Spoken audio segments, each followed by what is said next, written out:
There is a quiet, invisible army of professionals who wake up every morning, put on their uniform, and prepare themselves, mentally, emotionally, spiritually, to be told things by grown adults that should not be possible, not illegal things, not dangerous things. Just things that are so aggressively removed from how reality operates that the person saying them has clearly been living in a slightly different dimension where physics is optional. Businesses owe you everything and common sense is someone else's problem. These are real complaints, lodged by real people, to real employees who were legally, contractually, professionally required to stand there and respond with a straight face. What you are about to witness will not restore your faith in humanity, but it will absolutely confirm that yours is still intact. Let us begin. 1. A woman at a grocery store approached the customer service desk, waited patiently in line, and when she finally reached the front, she lodged the following complaint. The store was too cold. Not her house, not a restaurant where she'd be sitting for 2 hours, a grocery store, a building she chose to enter, stay in for approximately 11 minutes, and then leave of her own free will. The employee, earning whatever modest hourly wage grocery stores pay people to have their will to live slowly extracted, was required to take this complaint seriously, log it, and thank her for the feedback. The thermostat, for the record, was not adjusted to. A man called a cable company's customer service line at 11:47 p.m. on a Saturday to report that his neighbor's television was too loud. Let that marinate. He did not call his neighbor, he did not knock on the wall, he did not contact local noise ordinance enforcement. He called his cable provider to complain about a sound his cable provider had absolutely no jurisdiction over, no relationship to, and no mechanism to address. The representative, who was almost certainly in a call center in a different time zone entirely, was still required to apologize, express empathy, and suggest he contact local authorities. He did not seem satisfied with this answer. 3. A hotel guest filed a formal written complaint because the sun was shining directly into her room in the morning, through the window, as it does, every morning, because the Earth continues to rotate on its axis regardless of whether you've paid for a premium suite. The hotel was located on the east side of a hill. The sun rises in the east. This has been the case for approximately 4.5 billion years. The hotel staff was required to offer her blackout curtains, which were already in the room, folded neatly in the closet, roughly 14 inches from where she was standing when she made the complaint. 4. A man at a fast food restaurant complained that his meal was too hot. He had just received it from the kitchen, where it had been cooked moments ago. The burger was, by every measurable standard, performing exactly as intended. Hot food, at a restaurant, delivered fresh. The audacity of it. The employee offered to let it cool down. The man said he didn't have time to wait. He then left, presumably to complain somewhere else about the inefficiency of thermodynamics. 5. A passenger on a commercial flight submitted a complaint to the airline because it was cloudy, and she could not see anything out the window for most of the flight.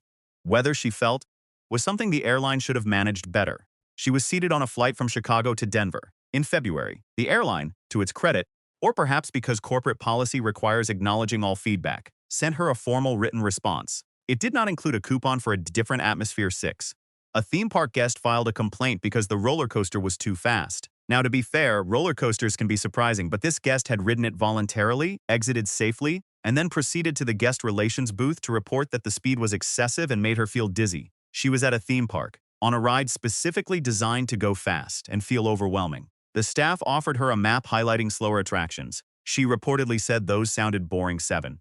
A man at a public library complained that the books were too quiet. He meant the environment. The silence of the library made him uncomfortable, and he felt the library should offer some background music to fill the space. The librarian, who had spent years, possibly decades, cultivating and maintaining that exact silence, was required to take his feedback seriously and inform him that silent environments are, in fact, the foundational premise of libraries, globally across all of recorded history. He left a 1-star Google review. The library has not yet installed a DJ booth. 8. A woman called a plumbing company to complain that water was wet. Specifically, she had used her sink, gotten water on her hands, and found the experience unpleasant. She wanted to know if there was a setting to make the water less wet. The plumber who took the call was required by company policy to listen to the entire complaint before explaining that water does not have a less wet configuration. Be honest, did you expect this list to start this hard? We are barely a third of the way through and it somehow gets worse. 9. A man at a car dealership complained that the new car smell was too strong and asked if they could remove it. The salesperson, trying very hard, offered to air out the vehicle, which the man agreed to. He then complained that the car smelled like outside 10. A restaurant customer complained that the salad had too many vegetables in it. She had ordered a salad. She had a specific vision, apparently, of a salad with fewer vegetables, perhaps just one. The server was required to ask which vegetables she'd like removed. She said she wasn't sure. She just felt there were too many. The salad was returned to the kitchen. The kitchen staff held a brief, unscheduled meeting. No minutes were taken. 11. A gym member filed a formal complaint because the gym was full of people exercising and the sound of effort, breathing, occasional grunts, equipment noise, made it hard to concentrate. She wanted a quiet zone at the gym, where the entire operational purpose is physical exertion. The gym manager, to their credit, did explain that a library was available nearby. The member did not find this helpful, possibly because she'd already left a complaint there about the silence. Point 12. A woman at a beach resort complained to staff that the ocean waves were too loud and asked if they could be turned down. She was at the Atlantic Ocean. The waves have been operational without significant user complaints for several million years. The resort staff, and this is the part that gets me, actually contacted management to find out if there was any protocol for this. There was not. There remains no volume control on the Atlantic Ocean. 13. This next one defies logic in a way that still hasn't fully resolved for me. A man called a zoo to complain that the animal smelled bad. He wanted a refund. The zoo, where animals live, outdoors, in proximity to each other. The customer service representative was required to explain with professionalism that animals do sometimes produce odors consistent with being animals. He was offered a partial credit. He used it to return the following weekend. 14. A grocery store customer complained that the self-checkout machine was too complicated and demanded a human cashier. Reasonable enough, that's a valid preference. But there was a human cashier lane open, with a shorter line, that he had walked past to reach the self-checkout area. He had selected the complicated option himself. He had made a choice. He was requesting rescue from his own decision. The employee cheerfully redirected him. He complained that the other lane was too bright. 15. A hotel guest complained in a written review that the hotel was too far from the airport. She had booked it herself, online, using a map. That shows distances. The hotel's location had not changed between her booking and her arrival. It is listed on every major travel site with its address clearly displayed. She gave the hotel 2 stars and noted in her review that the staff was otherwise lovely, which the staff probably appreciated, while also staring blankly into the middle distance. 16. A woman at a nail salon complained that the nail technician was too focused on doing her nails and wasn't engaging in enough conversation. The technician, who was in the middle of applying gel, requiring concentration and a steady hand, was required to simultaneously converse more enthusiastically while not ruining the manicure. The customer wanted precision and personality, delivered concurrently with no trade-off between them. She later left a review praising the nails and critiquing the cold energy. The nails were immaculate. 17. A man at a movie theater complained that the movie too was long. He had selected the movie himself. The runtime was listed on every ticketing platform. It was printed in the program. He sat through the entire film, exited the theater, walked to the customer service window, and formally registered his complaint. The employee was required to listen. The movie, it should be noted, was not shortened. 18. A passenger on a cruise ship complained that the ocean was too visible from her cabin window. She had specifically booked an ocean view stateroom, one of the more expensive configurations, and now found the presence of the ocean visually overwhelming. The cabin steward was required to assist her. He closed the curtains. She reportedly felt much better. She had paid a premium to see the ocean. She did not look at it once for the remainder of the voyage. 19. A parent called a children's toy company to complain that the toy her son received made noise when he played with it. The toy was a drum. She had purchased it. It was labeled as a drum. The box showed a child playing the drum. It made the sound of a drum. The customer service representative was contractually required to hear this out. He offered a return. She said her son loved it. She just didn't want it to be so drum-like. There is currently no market for silent drums. Someone should probably tell her. 20. A woman called a landscaping company to complain that after they mowed her lawn, the grass was shorter. She had hired them to mow the lawn. They had mowed the lawn. The lawn was now the length a mowed lawn is. She felt this was too short. The company sent someone back to measure. The grass was at the standard requested height. She said it felt shorter. They smiled. They measured again. Same result. Different universe, apparently, than the one she was operating in. 2E1. We're getting into territory now where complaint might be too gentle a word. A customer at a seafood restaurant complained that the fish tasted like fish. She had ordered fish. She had apparently been hoping for something else, something adjacent to fish. Something that occupied the space fish occupies on the menu but without committing fully to the flavor profile of fish. The waiter was required to offer alternatives. She ordered the salmon. She sent it back for the same reason. 22. A man called a national parks visitor center to complain that the mountains were too far away to see up close without hiking. He wanted to know if there was a vehicle path directly to the summit. There was not. National parks generally preserve nature by not building roads through it. He filed a formal complaint with the Park Service suggesting they install an escalator.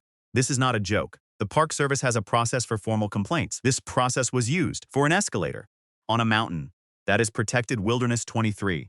A woman complained to her internet provider that her internet was slow whenever she was using a lot of it. This is called bandwidth. It is the fundamental operating principle of internet delivery. More usage equals more demand equals slower connection, a principle that has been consistent since internet access became a residential product. She wanted a plan where speed remained constant regardless of how much she used. She was told such plans exist and cost more. She said that seemed unfair. The representative agreed it was unfortunate, because that is what they are paid to say. 24. A man at a hospital, filed a complaint that the waiting room was full of sick people and that he found this upsetting. He was at a hospital for a non-emergency appointment. The sick people were also at the hospital for reasons presumably related to being at a hospital. He wanted to know if there was a separate waiting area for healthy people. There is not. Being at a hospital and being near people who are ill is structurally what being at a hospital involves. The receptionist nodded warmly. She has spent years training for this moment. 25. A customer filed a complaint with a bookstore because a book she purchased contained ideas she disagreed with.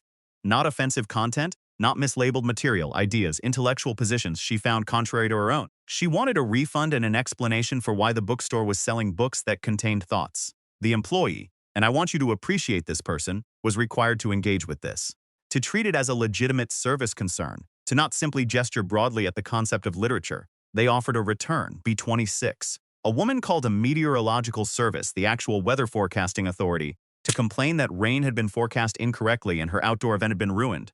Fine. That's fair enough as frustrations go. Except the rain had been forecast correctly. It had rained exactly as predicted. She had simply not checked the forecast. She had assumed it would be nice. It was not nice. It rained exactly as the service said it would. She wanted compensation from the weather forecasters for correctly predicting rain that she had not prepared for. The person who answered the phone has seen things. 27. And here, the final entry, the apex, the moment where the concept of complaint fully transcends language. A man called the corporate headquarters of a major retail chain to complain that their store had closed at the time listed on their website. He had arrived after closing. He had known the closing time. He had been, by his own admission, too busy to arrive earlier. The store he felt should have stayed open for him. Not indefinitely. Just a little longer. He wanted to speak to someone who could retroactively extend store hours for the time window he had missed. He escalated the call 3 times. 3 separate people listened. 3 separate people explained that time is linear and store hours are fixed. He left a 2-star review. The store has continued closing at same time every day since. 27 complaints. 27 real moments where someone looked at reality, found it inadequate, and decided the appropriate response was to make it someone else's problem. Not one of these was malicious. Not one was born of evil. They were all in their own way, the product of a quiet, creeping belief that the world should arrange itself around individual preference, that physics, scheduling, weather, biology, mathematics, and the ocean are all negotiable given sufficient frustration. The truly remarkable thing is not that these complaints happened. The remarkable thing is that there is an entire professional infrastructure dedicated to receiving them, absorbing them, and responding with warmth.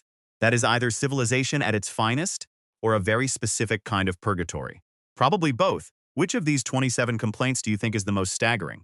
Drop it in the comments, and if you've personally witnessed something that deserves a spot on this list, the replies are ready. If this restored exactly none of your faith in humanity but still entertained you, you know what to do. Like, subscribe, and we'll see you in the next one.